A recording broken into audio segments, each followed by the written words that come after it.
साथियों, इस समय हमारा देश आजादी का अमृत महोत्सव भी मना रहा है। देश अपने भविष्य के लिए, अपने पुनर्निर्माण के लिए नए संकल्प ले रहा है। अमृत महोत्सव के इस संकल्पों में से आदि शंकराचार्य जी को हम एक प्रकार से अपनी बहुत बड़ी प्रेरणा के रूप में देख सकते हैं। अब देश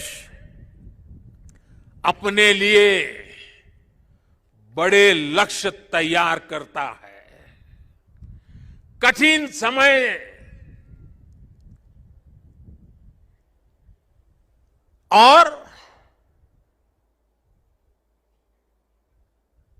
सिर्फ समय नहीं, समय की सीमा भी हम निर्धारित करते हैं। तो कुछ लोग कहते हैं कि इतने कम समय में ये सब कैसे होगा। कभी कभी लोग ये भी कहते हैं, अरे यार होगा भी कि नहीं होगा। और तब मेरे भीतर से एक ही आवाज आती है, 130 करोड़ देशवासियों की आवाज मुझे सुनाई देती है और मेरे मुंह से यही निकलता है, एक ही बात निकलती है, समय के दायरे में बंधकर भयभीत होना अब भारत को मंजूर नहीं है।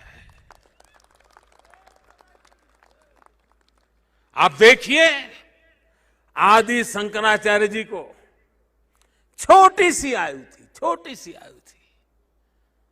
घर बार परिवार छोड़ दिया, सन्यासी बन गए। कहां केरल का कालड़ी और कहां केदार, कहां से कहां चल पड़े, सन्यासी बने। बहुत ही कम आयु में इस पवित्र भूमि में उनका शरीर इस धरती से विलीन हो गया। अपने इतने कम समय में उन्होंने भारत के भूगोल को चैतन्य कर दिया, भारत के लिए नया भविष्य गढ़ दिया। उन्होंने जो ऊर्जा प्रज्वलित की वो आज भी भारत गतिमान बनाए हुए है। आने वाले हजारों साल तक ये गतिमान बनाए रखेगी। इसी तरह स्वामी विवेकानंद जी को देखिए, स्वाधीनता संग्राम में अनेक सेनानियों को देखिए। ऐसी कितनी ही महान आत्माएं, महान विभूतियां इस धरती पर आकर यहां प्रकट हुई, जिन्होंने समय की सीमाओं का उल्लंघन कर छोटे से कालखंड में कई युगों को गढ़ दिया। ये भारत इन महान विभूतियों की प्रेरणाओं पर चलता है। हम शाश्वत को एक प्रकार से स्वीकार करते हुए हम क्रियाशीलता पर विश्वास करने वाले लोग हैं। इसी आत्मविश्वास को लेकर देश आज इस अमृत काल में आगे बढ़ रहा है। और ऐसे समय में मैं देशवासियों से एक और आग्रह करना चाहता हूं। स्वाधीनता संग्राम से जुड़े ऐतिहासिक स्थानों को देखने के साथ साथ ऐसे पवित्र स्थानों को भी ज्यादा से ज्यादा जाएं, नई पीढ़ी को लेकर के जाएं, परिचित कराएं, मां भारती का साक्षात्कार करें, हजारों साल की महान परंपरा की चेतना को अनुभूति करें।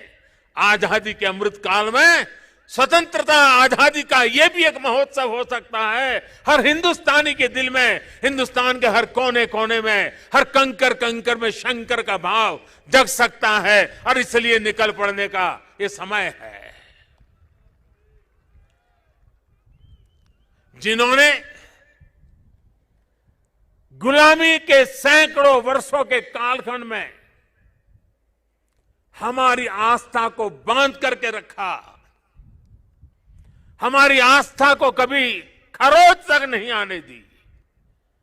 गुलामी के कालखंड में ये छोटी सेवा नहीं थी। क्या आजादी के कालखंड में उस महान सेवा को उसको पूजना, उस पर तर्पण करना, वहां तप करना, साधना करना, क्या हिंदुस्तानी का नागरिक का कर्तव्य नहीं है? और इसलिए मैं कहता हूं, एक नागरिक के तौर पर हमें इन पवित्र स्थानों को भी दर्शन करने के लिए जाना चाहिए।